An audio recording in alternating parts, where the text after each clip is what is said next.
Alright guys, we're back for another Dokkan battle video, and today we're going to look at this unit that came out just today on Global Dokkan. This STR Omega Shenron got his Extreme Z Awakening.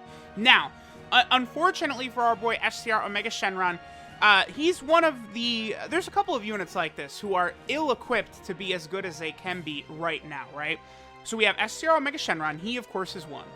We have LR Demon King Piccolo is another, and then LR Bojack is a third. Now, these three units all would do very well. They would become twice as good if they had, like, running partners that you could pair with them. So, like, this Omega Shenron right now is only on 2 category teams, by far his biggest weakness. And among all Dokkan Fest exclusives, does this Omega have the fewest? I think the Omega Shenrons have the fewest, actually.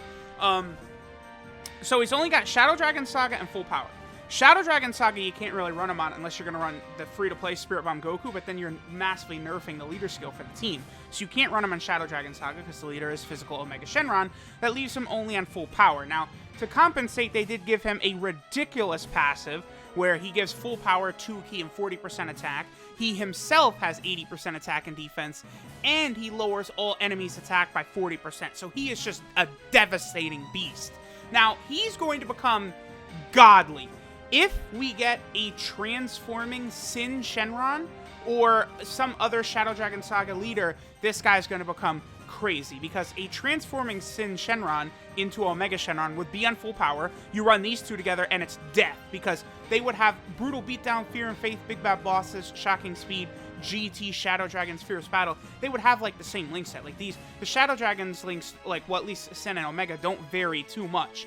And like Omega has got Brutal Beatdown 10%, Big Bad Bosses 25%, Shadow Dragons 15%, Fierce Battle 15%. So he's at what, 65% attack from links? That would massively buff this guy. It's gonna happen, but until then, this guy's kind of just like very solid for the Full Power team, but he's not gonna be truly great. But I'm telling y'all right now, remember this. When Transforming Sin Shenron drops, this guy is going to become a demon and a must-have for real.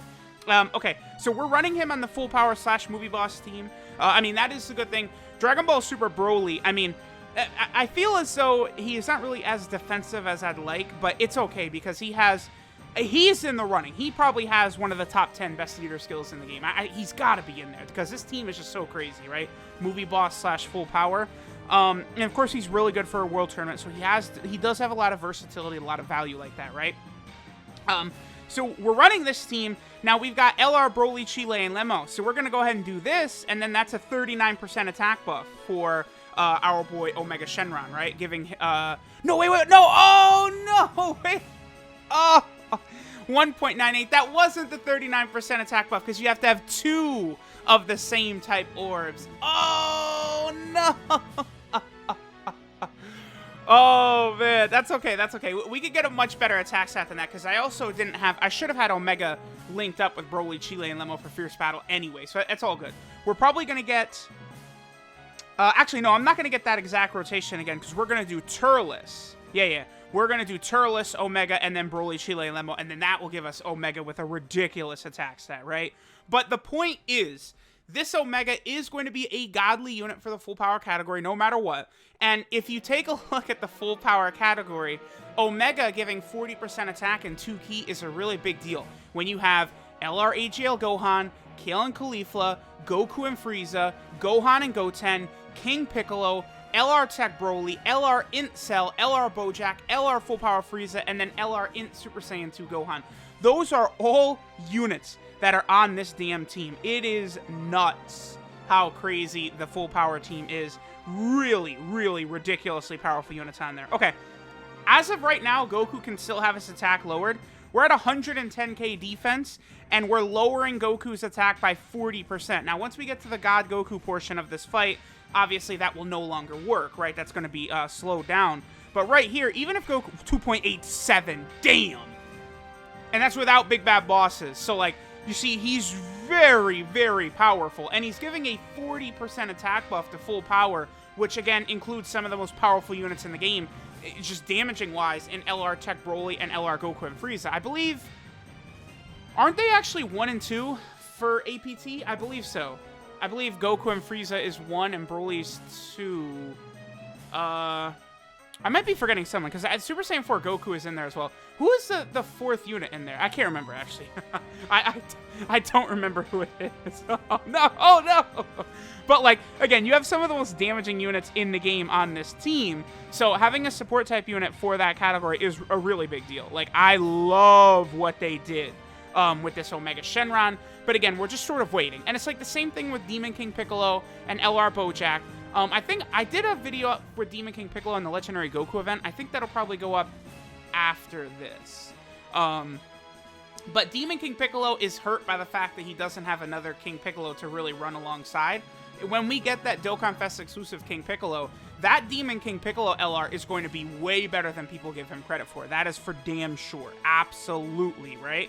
And then also, Bojack. When we get Dokkan Fest Bojack, and that LR, because, dude, LR Bojack, can we talk about his links for a second?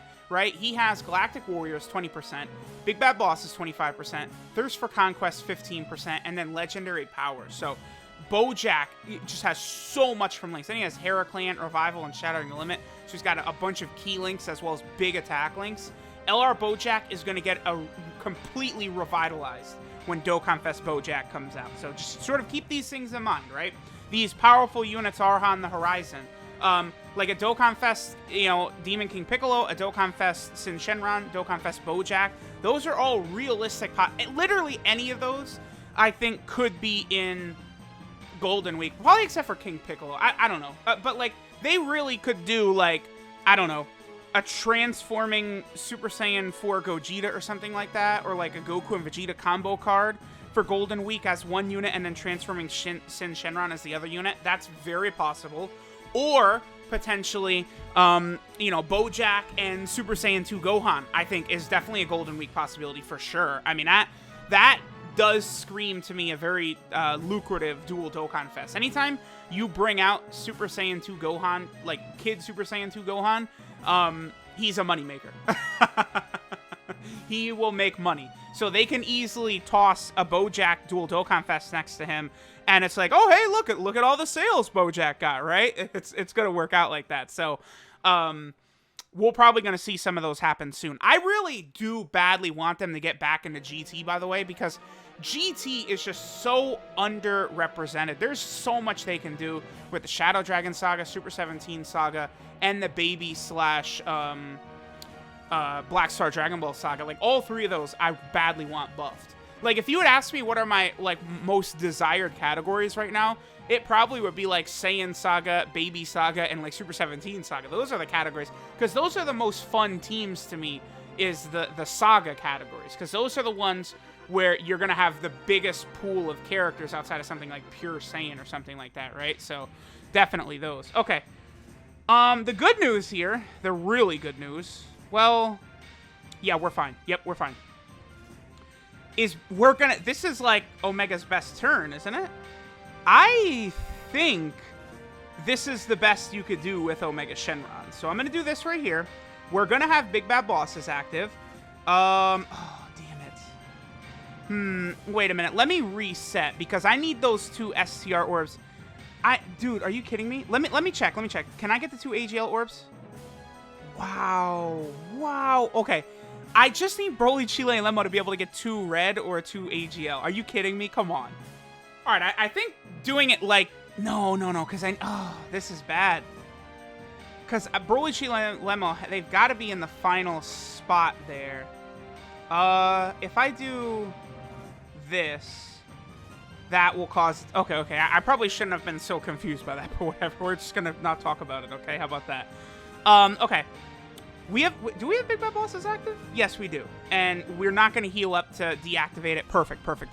The only thing I'm thinking of is that, like, Turles is not going to take a lot of damage here because of Omega, right? Like, Omega lowering Goku's attack by 40% is a huge deal. So Turles, even though he's incredibly weak defensively, is not going to get killed right here. So it's a good thing we have Big Bad Bosses going into the turn. 3.55. I think that's his max. Again, unless you're going to do, like, characters that not under the leader skill, right? Like, unless we're going to bring, like, Bardock and Gine onto the team, even though they don't fit onto the leader skill. I think that's pretty much the highest we can get Omega 2, I think. Again, I don't really... try to get the max attack stats anymore, because it's so, like, the stuff you have to do now, like AGL pan, double supering, it just gets so ridiculous, like the amount of like steps to get like max attack stats now. Or like LR Blue, Gogeta, and Vegito, you would need them to, like, for them to get like a max attack stat, you would have to get them in turn 1, and they have to triple super attack in turn 1 and turn 3. Like, that's rough. That's rough to do for sure. Okay, so there was Omega, right? Like, we saw Omega. He definitely was really contributing to the team highly. If the enemy can have their attack lowered, he is going to prevent the team from basically taking any significant damage at all. This includes Super Battle Road. Like, type disadvantage, you'll still get hit hard, but lowering enemies' attack by 40%, that's over 1/3. That's a huge number. Absolutely monstrous. And that's really going to make it so that normal attacks can't do shit against you. Only super attacks can. And in Super Battle Road, that's obviously very, very good. So Omega, again, as soon as he gets a partner, he is going to become just a ridiculously vicious unit. Very powerful offensively, defensively, and an insane support type unit. And, I mean, really, Omega Shenron units have one of the best link sets in the game. Like, again, Brutal Beatdown, Fear and Faith, Big Bad Bosses, Shocking Speed, GT Shadow Dragons, and Fierce Battle. Like, if he has a unit that has 6 of those 7 links, it's GG. Like, this Omega becomes one of the top EZAs for sure, easily. It's just he needs a partner to actually be able to do that for him, right? That's the only thing with some of these units, right? As I talked about with King Piccolo, and then, of course, also with our boy Bojack, right? But we're eventually going to get these proper units here. Now, they definitely have to do something. Like, they've created so many fodder-level categories, and, like, none of them could have Omega on it. I don't understand why he's not on Terrifying Conquerors, quite honestly. Because, like, again, like, Terrifying Conquerors, like, I don't know, the Shadow Dragons, I guess because the Shadow Dragons weren't trying to rule, they were just trying to kill? Like, is that what we're gonna say? Like, they need to create a category to get the Shadow Dragons on, though. Like, that's for sure. Like, really, it's stupid. The Shadow Dragons, like, I feel like they could have been on Artificial Lifeform, couldn't they have? Like, I don't know. I don't know. But regardless, something, they gotta create another category, because just 2? For, like, because, remember, from, like, 1997 until, like, I don't know, Battle of Gods came out, Omega Shenron was, like, the most powerful villain in Dragon Ball, basically, right? Like, and then, like, Beerus is not really a villain, but antagonist, and Beerus, of course, shits on Omega Shenron, but, like, so, like, Omega for, like, you know, almost 20 years was, like, the strongest villain Dragon Ball had to offer, and this man is on 2 categories. Like, obviously, we have got to get that amended. I think they're gonna do it, though, but, you know, some of these fodder-level categories, like Target, well, I used to say that, but Target Goku recently got some nice buffs. That second form Cell makes things very interesting with that Target Goku category team, so I don't want to diss it too much, but anyway, Omega is super, super good. You definitely want to make sure you get his EZA done. By the way, his weakness is to the Kamehameha team, so it's insanely easy to get him EZA too. I mean, nearly everybody is going to have, I would expect, like a powerful AGL Kamehameha units. Like, it's not going to... You have such a ridiculous roster of characters there that you should be able to build, like, some leader of a team and then fill it out with powerful AGL units. Because, you know, there's a lot of really good AGL units that would be able to get this done, right? And then, of course, if you have LR Super Saiyan 4 Goku or AGL Gohan, they'll completely carry it by themselves. So, let me know what you guys think of STR Omega Shenron. He is very, very good. Do not sleep on him. It's just right now... we don't have the units required to truly maximize him out, right? We will eventually get that when we get some sort of Sin Shenron that can be paired up with him, or maybe all the Shadow Dragons in an LR or something like that, or, I don't know, a couple of the Shadow Dragons. We'll see. Let me know what you guys think, and I'll catch y'all next time.